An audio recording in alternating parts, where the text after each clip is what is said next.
Chapter 4. Whirlaway had gotten that when he was rolling in the mud, Dink said. He probably rolled over a rock or piece of wood. Yeah, probably, Josh said. He wiped his soapy sponge over the strange sign and it disappeared. Dink drained the hose on Whirlaway again to rinse off the soap. Ruth Rose found some towels hanging on the wall, and they rubbed Whirlaway's coat. When he was dry and shining, Ruth Rose unhooked Whirlaway's lead from the post to put him in his stall. Come on, boy, she said. Whirlaway rolled his eyes at Ruth Rose. He stiffened his legs and refused to walk. Good job, kids, Forrest said as he walked into the barn. He looks like a new horse. He won't go in his stall, Ruth Rose said. Let me try, Forrest said.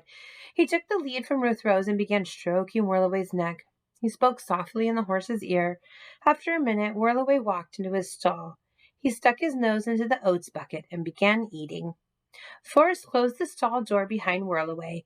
He was probably a little spooked from being out during the storm and coming home to all these strangers, he said.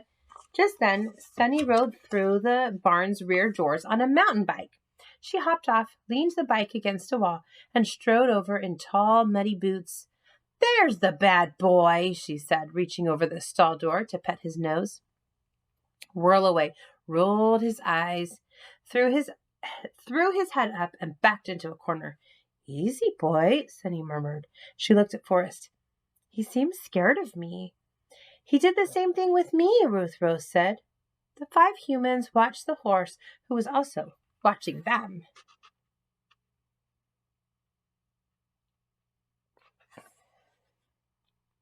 Maybe he doesn't feel good, Dink suggested.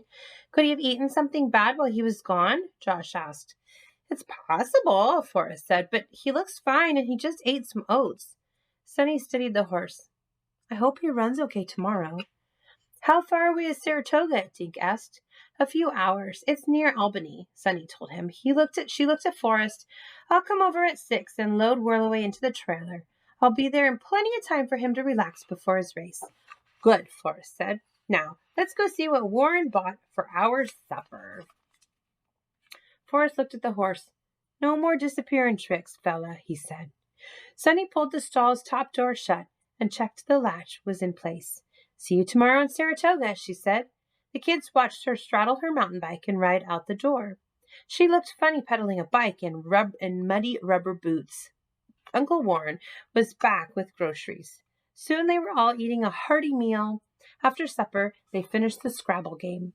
At 9 o'clock, Forrest stood up and yawned. Long day tomorrow, he said. I'm ready to turn in. Sounds good to me, too, said Uncle Warren. See you all in the morning. He patted Dink on the head and left the room. The kids padded down the hall to their rooms. As Dink and Josh were crawling into their beds, they heard a knock. Ruth Rose opened the door. Nice Daffy Duck jammies, Josh, she said, marching into the room with her book. Quack, quack, Josh said. Ruth Rose sat at the end of Dink's bed with the book on her lap. I want to read you guys something. Oh, goody, Josh said. Can we have milk and cookies, too? Ruth Rose held up her book. This is really about learning to ride your own horse, she said, but there's a chapter about jockeys. She opened the book and began reading. Jockeys must earn the horse's trust. A good jockey does this by feeding and grooming the horse regularly. Most horses learn to like their jockeys and become friends. Ruth Rose looked up from the page. Does anything strike you about that? She asked. Like what? Said Josh. Well, did you notice how Whirlaway acted around Sunny? Ruth Rose said.